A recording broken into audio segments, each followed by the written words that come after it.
istri itu seperti apa dalam rumah tangga? Hak-hak suami itu seperti apa dalam rumah tangga? Hak-hak istri itu seperti apa dalam rumah tangga? Hak-hak suami itu seperti apa dalam rumah tangga? Iya, mungkin sih menarik sih pertanyaan ini. Kekerasan psikis ada juga dalam undang-undang penghapusan kekerasan dalam rumah tangga. Kalau yang mengakibatkan gangguan psikis dan sebagainya mungkin dengan tekanan yang cukup lama ya, bukan fisik yang rusak, pikiran yang rusak kan, bukan fisik yang rusak, pikiran yang rusak kan gitu. Hal tersebut juga tidak dibenarkan dalam undang-undang tersebut, penghapusan kekerasan dalam rumah tangga. Ekonomi, perlindungan hukum anak untuk tidak mendapatkan kekerasan itu sudah diatur oleh undang-undang, dan pun ya itulah yang menjadi tanggung jawab suami dalam keluarga. Kalau misalkan si suami tidak melaksanakan tanggung jawab, kalau luka mungkin bisa diobati sebulan 2 bulan kan, kalau psikis mungkin bisa bertahun-tahun bahkan melekat seumur hidup dia, dan bahkan paling bahayanya bisa menular ke anak kan. Ketika si istri bertentangan dengan suami, ini sering keliru si suami ataupun si istri nuntutnya si suami suami nih kepala rumah tangga kan. Karena bukan 1-2 rumah tangga yang begitu, bahkan dari saya kecil saya udah melihat itu betul secara di banyak rumah tangga yang demikian. Iya, secara hukum memang hal tersebut ya tidak dibenarkan untuk terkait dengan penelantaran rumah tangga. Makanya ya mungkin dari itu para suami-suami hati-hati, jangan. Oke, kita tinggalin dulu proses LBH-nya. Iya, tapi saya masih tertarik di hal-hal case-case yang ada di dalam list pengacara lah. Artinya ada listnya ya? Ada.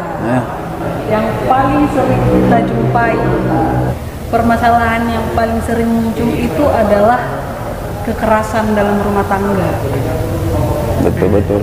Saya masih masih kurang, mungkin saya bisa lah pakai googling segala macam, tapi inilah hebatnya KDK TV. Iya, betul. Menghadirkan langsung praktisi hukum untuk hal-hal seperti ini. Hak-hak istri itu seperti apa dalam rumah tangga? Hak-hak suami itu seperti apa dalam rumah tangga? Hak-hak istri itu seperti apa dalam rumah tangga? Hak-hak suami itu seperti apa dalam rumah tangga? Iya, mungkin sih menarik sih pertanyaan ini, apalagi di era sekarang banyak orang berpikiran nih, kalau udah berkeluarga, aku sebagai suami, aku lah yang mengatur rumah tangga, apapun yang kulakukan itu untuk kepentingan rumah tangga.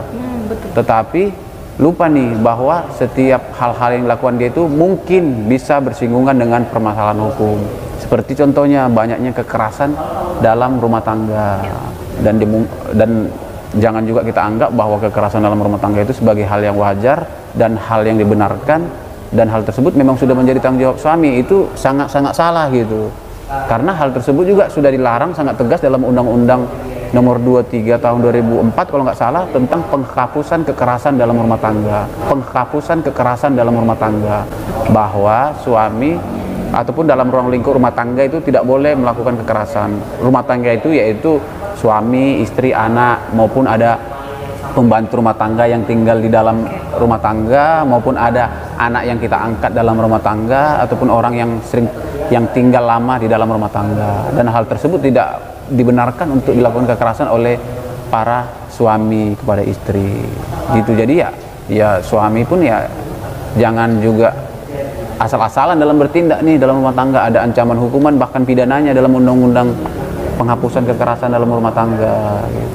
Ada itu ya? Ada, tetapi mungkin yang menjadi masalahnya terkadang banyak orang rumah tangga, ini masalah privat kami, malu untuk keumbar, malu untuk melaporkan, betul. Dan banyak juga istri tertekan nih, malu nih untuk mengungkapkan ini ke halayak umum, bahkan untuk melaporkannya.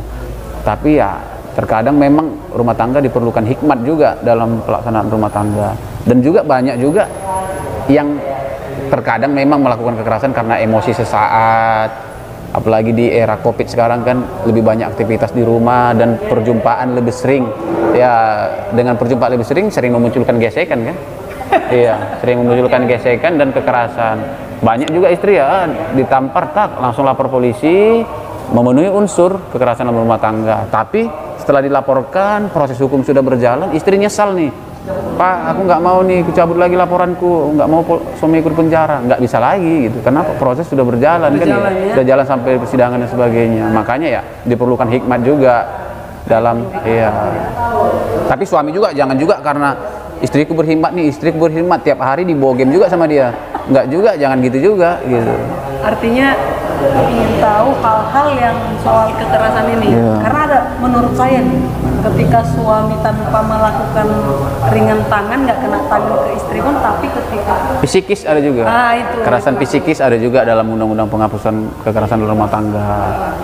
Kalau yang mengakibatkan gangguan psikis dan sebagainya, mungkin dengan tekanan yang cukup lama, ya bukan fisik yang rusak, pikiran yang rusak kan gitu. Hal tersebut juga tidak dibenarkan dalam undang-undang tersebut, penghapusan kekerasan dalam rumah tangga tersebut.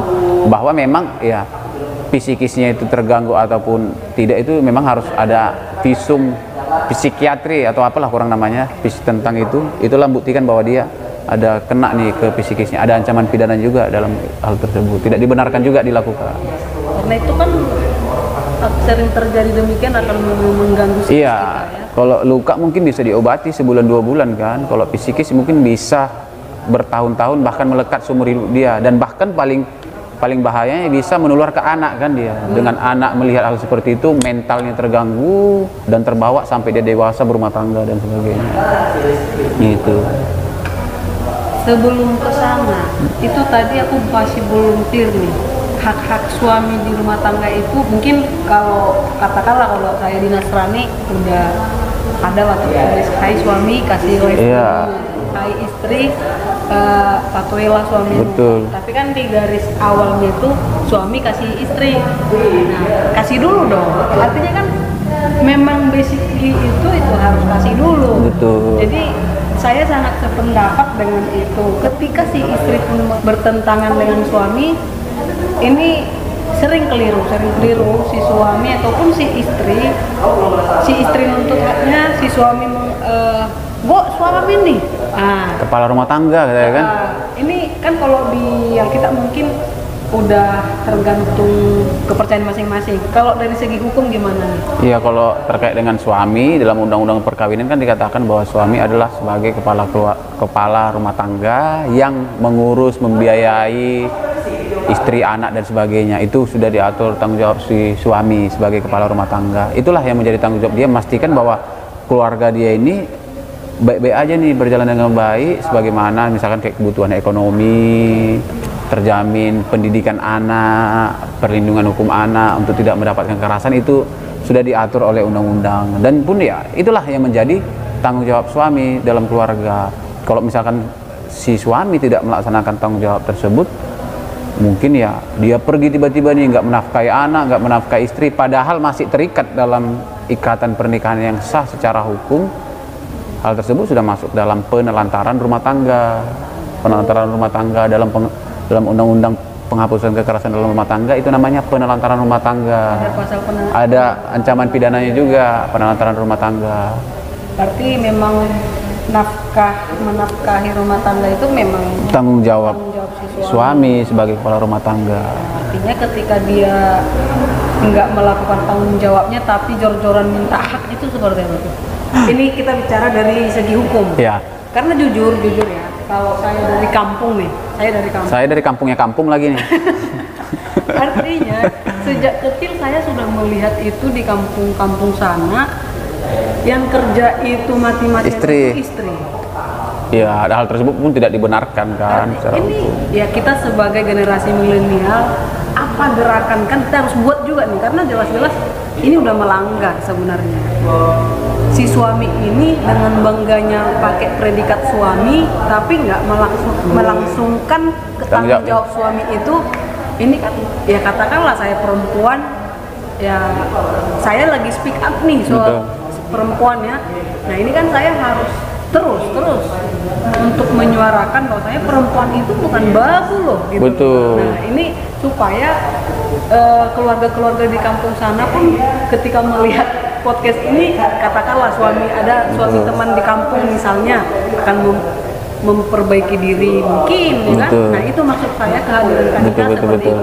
Betul, terkait dengan itu makanya tadi kan sudah kita katakan bahwa suami bertanggung jawab nih untuk menafkahi, memastikan keluarga seperti pendidikan anak, perlindungan keluarga dan sebagainya. Dan juga tidak dibenarkan juga secara hukum ya suami itu tidak menafkahi istri, anak dan sebagainya, dan itu ya sudah menyalahi aturan ya dalam undang-undang penghapusan dalam kekerasan dalam rumah tangga itu ya si suami itu ya harus memberikan nafkah. Tapi terkadang berbeda nih ke setiap keluarga atau rumah tangga. Terkadang mungkin ya si suami lagi sulit nih pekerjaan, saling melengkapi lah biasanya. Tetapi jangan juga saling melengkapi menjadi pelengkap selamanya kan gitu. Ngambil kesempatan melengkapi selamanya. Tapi kan kita kadang rumah tangga memiliki problem masing-masing kan terkait dengan ekonomi dan sebagainya. Itu kembali ke permasalahan rumah tangga. Tetapi secara hukum tidak dibenarkan jika si suami menelantarkan rumah tangganya, dan itu ada ancaman hukuman pidananya gitu. Tetapi alangkah baiknya ya pidana bukanlah upaya pertama. Diupayakan iya, saling mengisi dan komunikasi. Tapi itu tadi memang banyak hal memanfaatkan saling memahami itu. Betul. Jadi permanen dia. Iya, itu dia. Itu. Artinya karena bukan 1-2 rumah tangga yang begitu. Bahkan dari saya kecil saya udah melihat itu. Betul, secara terjadi di banyak rumah tangga yang demikian. Iya, secara hukum memang hal tersebut ya tidak dibenarkan untuk terkait dengan penelantaran rumah tangga. Makanya ya mungkin dari itu para suami-suami hati-hati, jangan menelantarkan keluarga. Menelantarkan dalam arti ya jangan tidak menafkahi, tiba-tiba ditinggalkan tiba-tiba gitu kan, tanpa kabar, tanpa apa, padahal ada anak nih, ada istri nih yang butuh penghidupan. Jangan juga gitu ya.